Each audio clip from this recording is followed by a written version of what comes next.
Right, moving on. Keep your emails coming. The UK and the US have carried out their second joint airstrikes against Houthi targets in Yemen. The Foreign Secretary David Cameron's been touring the studios. He had this to say. What the Houthis are doing is unacceptable, it's illegal, and it's threatening the freedom of navigation. That's why we've taken the action. Alongside that action is a whole set of measures we'll be taking, including sanctions and other pressure to put on the Houthis, combined, of course, with the action the Royal Navy is taking with others in the Red Sea. And we'll be building the strongest coalition of support to back the steps that we've been taking. So joining us now is the Defence Editor of the Evening Standard, Robert Fox. Robert, always great to talk to you and get your insight in situations like this. Our inbox is echoing this idea, actually, questioning why are we getting involved in this? Germany, France, Italy, they haven't waded in with the Americans. Is it the right thing to do, in your opinion? The French are a bit there, the Netherlands are there, the Australians are there, the Canadians are there. Why are they all there? Why is Britain involved? Well, it involves international merchant shipping, in which London has a very big stake. A lot of intelligence on this vital piece of traffic comes through London, the insurance markets, and we are genuinely defending a big money earner, a big national interest. It's not escalating, it's actually retaliating for attacks on ships, observing freedom of navigation, laws of the sea, underpinned by the UN Charter. Is it working, Robert, because the Houthis are still attacking merchant shipping in that waterway? I think you're really trying to do instant news here, that you bomb a place, they stop. No, it doesn't work like that.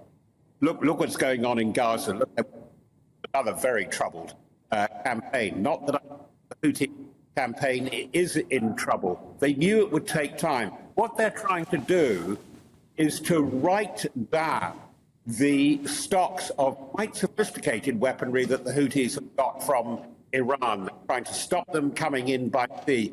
But it will take a bit of time. I hope not much more than a few weeks. But you can see what they're attacking. They're attacking launch sites, arsenals, magazines where they're being stored, and now radar and guidance stations. I fear that this won't be the last, but I think it's just one of a series. It won't go on forever. There aren't enough missiles to do all that anyway. What's worrying a lot of people listening and watching there, Robert, is there a danger this could turn into a major military conflagration? We know who's paying the Houthis' bills. Iran, which has a vested interest in causing unrest, international unrest for the West. Well, I agree with you. It's part of the general Iranian disruption campaign. And in fact, a very dangerous area, as we're seeing, is in North Iraq and in Syria, where there does seem to be, we do seem to be getting quite close to a confrontation between Iranian-backed forces and the US. There's been a lot of bombing there. By the way, there have been nearly 200 attacks on monitoring bases, keeping ISIS down, where there is a presence of international troops, largely American, but also there have been at least 30, 40 attacks on bases where there are British personnel. It's extremely complicated. The Houthis are doing it for their own motive, but they're in alliance with Iran. And it's a time not to let Iran off the hook, because I think that what the Iranians must love is this kind of discussion that's happening on your airwaves. Are we escalating? Are we doing... The problem with Iran is that there does seem to be something serious going on inside Iran, and they are displacing, if I can put it like that, by stirring up so much activity in 3 or 4 theatres, as you have rightly said. I mean, not just the Red Sea, but they're active there in the Gulf and in Syria, Iraq, Lebanon, and the Eastern Mediterranean. I mean, we do have an interest in that. We have an interest as an ally and a prime interest, because this is a prime bit of British commercial business that we do there.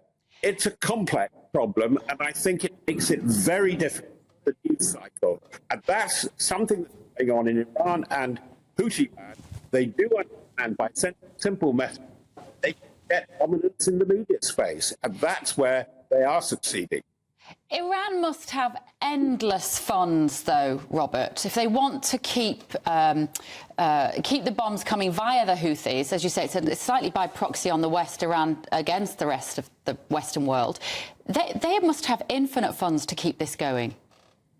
They have a very large armaments industry, Bev, and I think that we haven't taken it seriously enough because, sorry, I haven't mentioned another theatre, because, of course, they've been supplying drones and now missiles to Russia for the Ukraine war.